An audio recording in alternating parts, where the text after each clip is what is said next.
Hello students, आज हम C++ में अपने इनहेरिटेंस के टॉपिक को कंटिन्यू करते हुए आज हम टॉपिक पढ़ने जा रहे हैं हाइब्रिड। हाइब्रिड का मतलब होता है कि आपकी जितनी भी इनहेरिटेंस हैं उनमें से दो या दो से ज़्यादा इनहेरिटेंस को एक साथ आप कैसे यूज़ कर सकते हैं। इसमें मतलब ये होता है कि अगर दो या दो से ज़्यादा इनहेरिटेंस एक ही प्रोग्राम में एक साथ एग्जीक्यूट कर दी जाएं तो वो हाइब्रिड इनहेरिटेंस कहलाता है। जैसा कि आप फिगर के अंदर देख रहे हैं, एक हाइब्रिड का मैंने स्ट्रक्चर बनाया हुआ है जिसमें मेरी ए क्लास की प्रॉपर्टी बी क्लास में इनहेरिट हो रही है। इतना पोर्शन अगर मैं देखूं तो ये क्या कहलाएगा, ये मेरा सिंगल इनहेरिटेंस कहलाएगा। देन उसके बाद ए को बी में इनहेरिट किया और बी को मैंने किस में इनहेरिट कर दिया, सी में इनहेरिट कर दिया। तो ये कैसा हो गया मेरा, ये हो गया मल्टी लेवल इनहेरिटेंस। यानी कि ए को बी में इनहेरिट किया तो ये हुआ सिंगल इनहेरिटेंस, और ए को बी में और बी को सी में डी में इनहेरिट किया तो ये क्या कहलाएगा, मल्टी लेवल कहलाएगा। अब जो ये सी वाली क्लास हमने बना रखी है ये बिल्कुल अलग है, ठीक है। और आप देख रहे हैं सी और बी ये दोनों ही इनहेरिट होकर के डी में जा रही हैं। तो इसका मतलब बी, सी और डी के कॉम्बिनेशन से हमारा मल्टीपल इनहेरिटेंस रेडी हो गया यहाँ पे, ठीक है।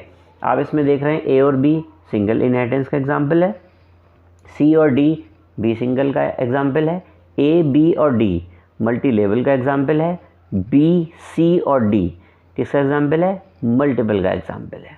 अब इस स्ट्रक्चर के थ्रू हम लोग यहाँ पे क्या करेंगे, ए नाम के वेरिएबल से हम ए नाम का जो आपका क्लास है उससे हम लोग ए वेरिएबल लेंगे, वहाँ से उसकी वैल्यू को रीड करवाएंगे, बी क्लास से बी वेरिएबल की वैल्यू रीड करवाएंगे, सी क्लास से सी वेरिएबल की वैल्यू रीड कराएंगे, और डी के अंदर हम इन सभी को एडिशन कराने वाले हैं।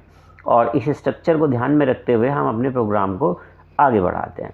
देखिए सबसे पहले मैंने आपके बोर्ड पर देखिए नंबर 1, नंबर 2 एंड जो आपका ये फिगर बना रखी है इसके नीचे मैंने नंबर 3 लिखा हुआ है। तो इसी हिसाब से हम लोग बोर्ड को पढ़ेंगे। देखिए इनहेरिटेंस में सबसे पहले आपने दो हेडर फाइल लगानी है, मैंने यहाँ पे शॉर्ट में लिखा हुआ है। तो आप क्या करेंगे, iostream.h लगाएंगे और conio.h यहाँ पर लगा लेंगे। सबसे पहले हमने यहाँ पे क्लास बनाई, हमारी जो क्लास का नाम है वो है AAA। हमने क्या किया है, AAA नाम की आपकी क्लास यहाँ पर बना रखी है। मैंने कहा कि इंटीजर a नाम का एक वेरिएबल मैंने यहाँ पे डिक्लेयर किया हुआ है। उसके बाद पब्लिक एरिया में मैंने इंट करके गेट ए नाम का एक फंक्शन बनाया है, और वो क्या कर रहा है, वो आपकी ए की जो वैल्यू है उसको 10 रिटर्न करेगा जहाँ पर भी ये फंक्शन हमारा कॉल किया जाएगा। नेक्स्ट उसके बाद आप अपनी क्लास को यहाँ पर क्लोज कर देंगे। क्लास आपने सेकंड बनाई क्लास बी, आपने क्या किया, BBB नाम दिया अपनी क्लास का, और BBB क्लास के अंदर पब्लिक एरिया का जो पार्ट है AAA क्लास का उसको आपने यहाँ पे क्या करवा लिया है, इनहेरिट करा लिया है। यानी कि क्लास BBB कॉलन पब्लिक और AAA, इसके थ्रू आपकी जो क्लास ए है यानी कि AAA वाली क्लास है उसका सारा पब्लिकली डेटा आपकी क्लास बी में इनहेरिट हो गया।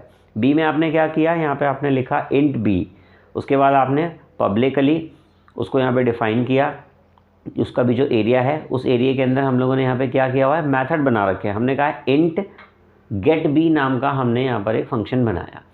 इस फंक्शन के अंदर हमने क्या किया, b = 5 हमने वेरिएबल में 5 वैल्यू डाल दी, और हमने क्या किया, रिटर्न करा लिया b को।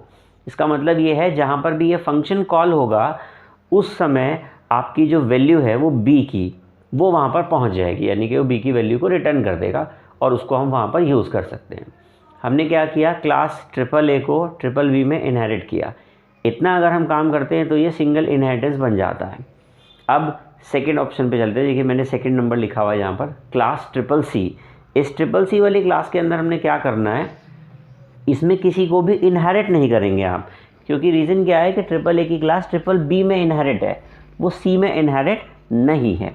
अब जब सी में इनहेरिट नहीं है तो हम उसको सी में इनहेरिट भी नहीं करेंगे, इंडिविजुअल क्लास बनाएंगे बिल्कुल अलग CCC वाली क्लास। हमने क्या किया, इंट सी नाम से एक यहाँ पर वेरिएबल लिया, पब्लिकली हमने क्या किया, इंट गेट सी नाम का एक हमने यहाँ पे फंक्शन बनाया।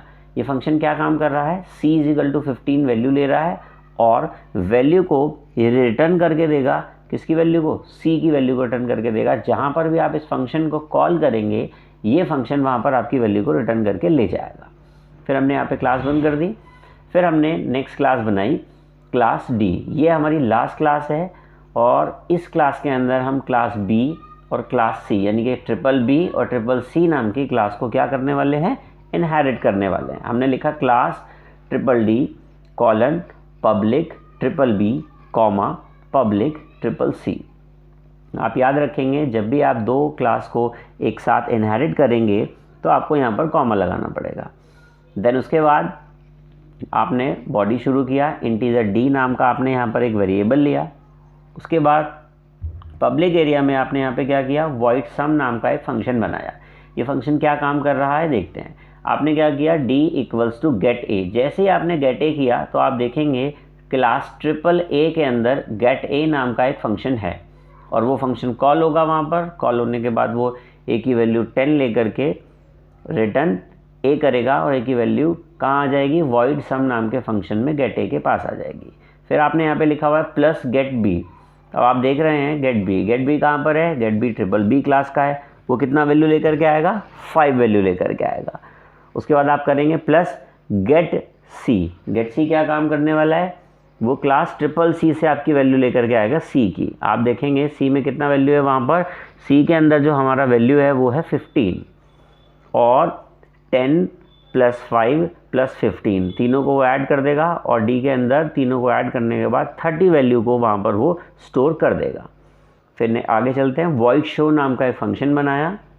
उसमें हमने क्या किया, A B और C 3 वेरिएबल हमने यहाँ पर लिए, उनको उनकी वैल्यूज़ हमने यहाँ पर डिस्प्ले कराई। A नाम का फंक्शन किस क्लास का है, ट्रिपल A क्लास का है, तो उसको डायरेक्ट यहाँ पे एक्सेस नहीं कर सकते, इसलिए हमने यहाँ पे क्या लिखा है, सी आउट A का वैल्यू A इक्वल्स टू लिखा और उसके बाद हमने किया गेट A, यानी कि गेट A नाम का जो मेरा ये फंक्शन है ये मैंने क्या किया, कॉल किया और कॉल करने के बाद ये क्या वैल्यू लेकर के आएगा, 10 वैल्यू लाएगा।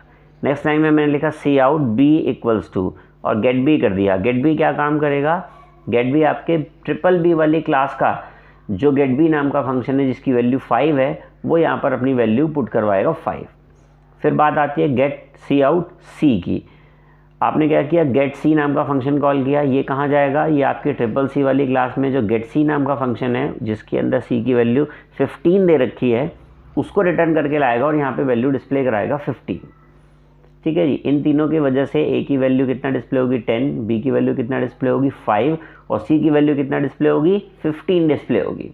देन अब थर्ड नंबर पर चलते हैं जहाँ पर मैंने डायग्राम के नीचे थर्ड नंबर लिखा हुआ है। यहाँ पर लिखेंगे, देखेंगे सी आउट D इक्वल्स टू, यहाँ पर D जो है वो आपकी सेम क्लास का है इसीलिए आप उसको यहाँ पर डायरेक्ट एक्सेस कर सकते हैं। आपने यहाँ उसको डायरेक्ट एक्सेस कर लिया और जो इसका D की वैल्यू है 30 वो एज इट इज़ यहाँ पर डिस्प्ले हो जाएगी। फिर आप अपना फंक्शन बंद किया, आपने अपनी क्लास बंद कर दी। उसके बाद बात आती है मेन मेथड की। मेन मेथड क्या काम करता है, देखिए आपने जो ये स्ट्रक्चर बनाया है इसको एग्जीक्यूट भी तो करवाना है। एग्जीक्यूट कराने के लिए मेन मेथड रिक्वायर्ड होता है। आपने क्या किया, यहाँ पर एक मेन मेथड बनाया। उसके अंदर अब आपको क्वेश्चन आता है कि आप किस क्लास का ऑब्जेक्ट बनाएंगे। देखिए हमेशा आपको उस क्लास का ऑब्जेक्ट बनाना है जिसमें सारी क्लासेस इनहेरिट हो रही हूँ, चाहे वो किसी भी तरीके से इनहेरिट हो रही हूँ। आपने क्या किया, ट्रिपल D नाम की क्लास जो बना रखी थी उसमें सभी क्लासेस किसी ना किसी तरीके से इनहेरिट होकर के आ रही हैं। आपने कहा कि ट्रिपल D नाम की मैंने क्लास बनाई, उसका मैंने एक H1 नाम का ऑब्जेक्ट बनाया। ऑब्जेक्ट बनाने के बाद आपने उसकी स्क्रीन को क्लियर कर दिया जिससे कि कोई पुराना आउटपुट आपकी स्क्रीन पर ना आ सके। आपने क्या किया, फिर h1.sum नाम का एक फंक्शन कॉल किया। जैसे ही आपने h1.sum नाम का फंक्शन कॉल किया तो जो ट्रिपल D नाम की क्लास है उसके अंदर जो void sum नाम का फंक्शन है वो कॉल हो जाएगा और कॉल होते ही उसके अंदर जो गेट A, गेट B और गेट C 3 फंक्शन हमने कॉल किए हैं वो 1 बाय 1 ऑटोमेटिकली कॉल होंगे। कॉल होने के बाद वो वैल्यू को ऐड करेंगे और D में स्टोर करा देंगे। देन उसके बाद हमारा कंपाइलर मेन मेथड में वापस आ जाएगा। फिर हमने यहाँ पे क्या किया, हमने कहा h1.show। जैसे ही आपने शो नाम के फंक्शन को कॉल किया, जैसे ही फंक्शन कॉल होगा तो ये ट्रिपल D नाम के क्लास के शो नाम के फंक्शन के अंदर पहुँचेगा। जैसे ही ये फंक्शन शो नाम के अंदर पहुँचा तो इसने देखा कि ए बी सी तीनों की वैल्यू डिस्प्ले कराई और डी की भी वैल्यू डिस्प्ले करा दी। ए की वैल्यू डिस्प्ले कैसे होगी, गेट ए नाम का जो फंक्शन है आपका वो कॉल होगा और कॉल होने के बाद जो वैल्यू उसकी होगी वो वहाँ पर जैसे कि 10 है ए की वैल्यू वो रीड हो जाएगी और वहाँ पर डिस्प्ले कर दी जाएगी। सेम ऐसे ही आप बी की वैल्यू को डिस्प्ले कर देंगे, बी की क्या वैल्यू है आपकी 5 है तो बी की वैल्यू 5 हो जाएगी और जो सी की वैल्यू है वो कितना है 15 है आपका सी का वैल्यू, तो आपकी सी की वैल्यू 15 डिस्प्ले होगी और फिर उसके बाद डी का वैल्यू आपका 30 डिस्प्ले हो जाएगा। ये डिस्प्ले करने के बाद हमारा कंपाइलर हमारे मेन मेथड पे वापस पहुंचेगा। मेन मेथड पे वापस पहुंचने के बाद वो गेट सी एच नाम के फंक्शन को रीड करेगा, आपकी स्क्रीन को होल्ड करवाएगा। होल्ड कराने का मतलब है कि एक सिंगल कैरेक्टर को रीड कराएगा। आप जो भी कीबोर्ड से आप की प्रेस करेंगे उसको रीड कराने के बाद वो आपके आउटपुट स्क्रीन से आप बाहर चला जाएगा। इस तरीके से आप ये देख रहे हैं कि हाइब्रिड इनहेरिटेंस को किस तरीके से फॉलो किया जा सकता है। ऐसा नहीं है कि आपको बिल्कुल यही स्ट्रक्चर बनाना है, आप ऐसा भी कर सकते हैं कि जैसे मैंने ए को बी में इनहेरिट करवाया तो आप ऐसा कर सकते हैं कि बी में किसी को भी इनहेरिट ना करवाएं, ए की वैल्यू आप सी में इनहेरिट करा दें। बेसिकली क्या है कि स्ट्रक्चर किस तरीके से आपका ये फॉलो होगा, कैसे फॉलो किया जाएगा, उसके बेसिस पर आपको स्ट्रक्चर को ध्यान रखते हुए इनहेरिटेंस को बनाना होता है। इनहेरिटेंस का बेसिकली मीनिंग ये है कि आप किसी भी बनी बनाई अनदर क्लास को अपने क्लास के अंदर इनहेरिट करके डिफरेंट क्लासेस के फीचर्स को यूज़ कर सकें। ठीक है स्टूडेंट्स, आज के लिए इतना ही, हम फर्दर वीडियो में आगे कंटिन्यू करेंगे। Thank you.